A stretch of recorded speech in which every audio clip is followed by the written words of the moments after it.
सुबह उठते थे, खेलते थे, आते थे, पढ़ाई भी करते थे। ऐसा नहीं कि पढ़ते नहीं थे, पढ़ते भी थे और खेलते भी थे। खेलते खेलते कहाँ तक 12th क्लास की बात है, मैं खेलने गई, नेशनल में मेरा सिलेक्शन हुआ था।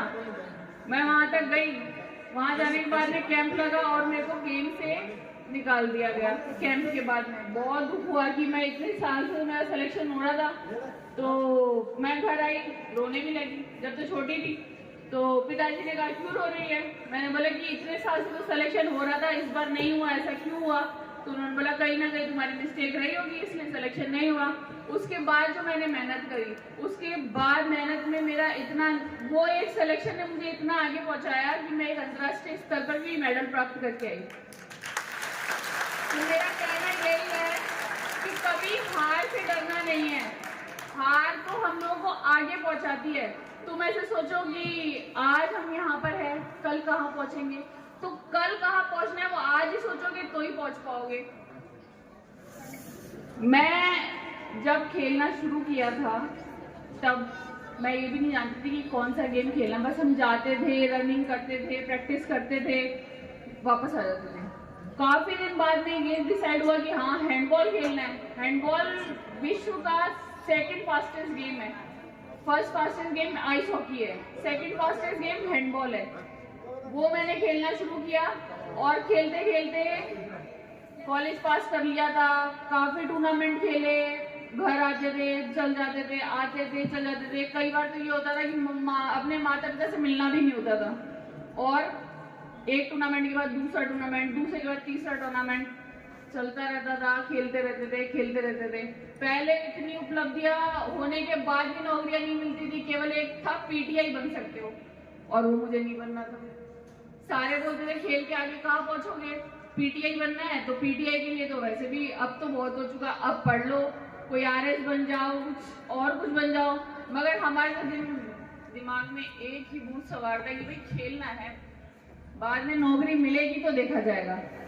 नौकरी के लिए नहीं खेला कभी, केवल खेलने के लिए आगे बढ़े थे। मैं गई नेपाल खेलने के लिए। जब तक गई थी तब तक सरकार ने कोई ऐसी पॉलिसी नहीं लेके आई थी कि उससे मैं सब इंस्पेक्टर बन जाऊं। मैं खेल के सब इंस्पेक्टर बनी हूं, आप लोगों को सबको बता दूं। तो आप सब लोग भी खेलोगे तो हो सकता है मैं नहीं, मेरे से भी अच्छा बनूं। ये जरूरी नहीं है ना कि मैं जितनी जहां पहुंची हूं वहीं तक ही दायरा सीमित हो जाता है, मेरे से भी आगे पहुंच सकते हो। तो खेलना और पढ़ना दोनों ही जरूरी है, मगर खेलने से आदमी तंदुरुस्त रहता है, खुश रहता है, आगे बढ़ने के लिए उसको मनोबल बढ़ता है।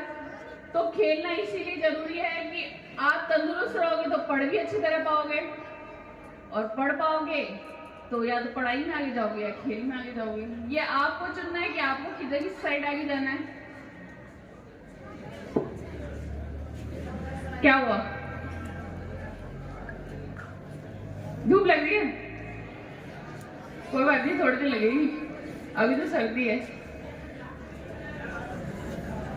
मैं यहाँ पर आई, मैंने देखा कितने सारे खिलाड़ी। मैं तो ये मेरे को बोल रहे थे कि मैडम खड़े खड़े थक गए होंगे। मैं खड़े खड़े थकती नहीं हूँ। मैं तो ये देख के खुश होती हूँ कि कितने मतलब पुराने, मेरे पिताजी के टाइम से और अभी तक ये कितने खिलाड़ी है यहाँ पे। तो मुझे लगता नहीं आप लोगों को तो मोटिवेशन की जरूरत है, आप खुद मेरे लिए मोटिवेशन।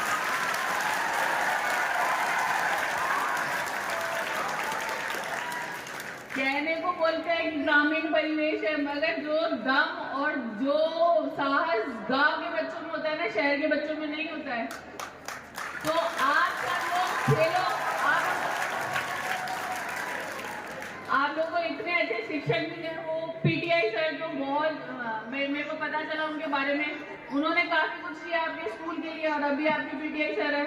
और टीचर आपके प्रिंसिपल सर, वो बताते हैं, एक्स्ट्रा क्लास लेते हैं। तो इतना अच्छा अध्यापक, जितने इतने सारे अध्यापक आपको मिले हर तरीके के लिए, पढ़ने के लिए, खेलने के लिए, तो आप उसका फायदा जरूर उठाओ। मेरा तो कहना ही यही है। इससे ज्यादा तो आप लोगों को क्या ही मिल सकता होगा, हम लोगों को नहीं मिला।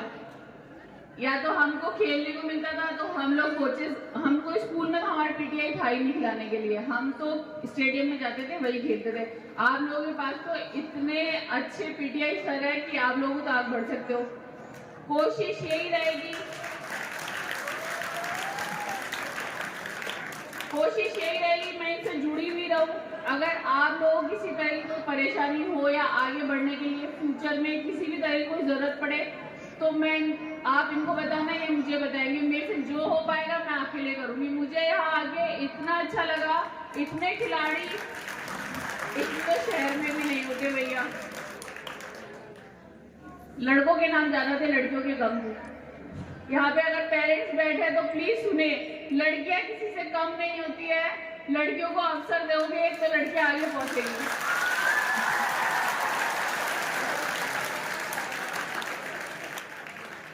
तो आप सब प्रॉमिस करो कि आप आगे, मैं कभी यहाँ पे वापस मेरे को बुलाया गया और मैं आई तो उस लिस्ट में लड़कियों का नाम ज्यादा होना चाहिए लड़कों से। पक्का होगा? और खेलना है, पढ़ना तो है ही है, खेलना भी है। सब लोग की एक मंशा होती है कि लड़कियां क्या है, पढ़ेगी, आगे जाके शादी कर देंगे, घर संभालेगी, मगर नहीं, वो चीज तो हमारे को करनी ही करनी है। देखो परिवार संस्कार सब बहुत बड़ा होता है, उसके अलावा हम हमारे माता पिता के लिए क्या कर सकते हैं वो हमारे पास में एक्स्ट्रा एफर्ट होता है। तो खेलेंगे, आगे बढ़ेंगे, देश का नाम रोशन करेंगे, आप अपने गाँव का नाम रोशन करोगे तो आप किसी से कम नहीं हो। कभी ऐसे मत समझना कि लड़के ही खेल सकते हैं, लड़कियां नहीं खेल सकती है। अगर मैं ऐसा सोचती तो मैं आज यहाँ पे नहीं पहुंचती। ठीक है? खेलती भी होगी, नहीं खेलते हो?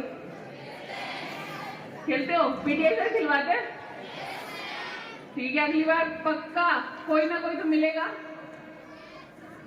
और अच्छा यहाँ पर तो आपको पीटीए सर प्रैक्टिस करवाते हैं। जयपुर में एकेडमी के लिए सिलेक्शंस होते हैं, उसमें गांव के बच्चों का सिलेक्शन करता है, वहीं पे पढ़ाया जाता है, वहीं पे खेल की सुविधाएं दी जाती है, खेलने के लिए मैदान सब कुछ मिलता है। मैं जब भी इसका अपडेट होगा आपके पीटीआई सर को दे दिया करूंगी।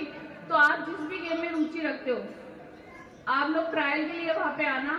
मेरा जो भी सहयोग हो पाएगा मैं आप लोगों को सहयोग दूंगी, और हो सकता है कुछ सिलेक्शन भी हो, आप लोग आगे भी बढ़े।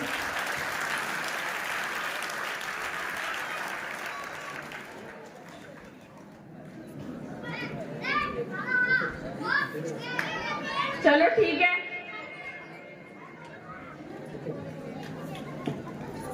एक बार सब मेरे साथ भारत माता की जय बोलेंगे। ठीक है? भारत माता की, भारत माता की। बाय। बहुत बहुत धन्यवाद मैम।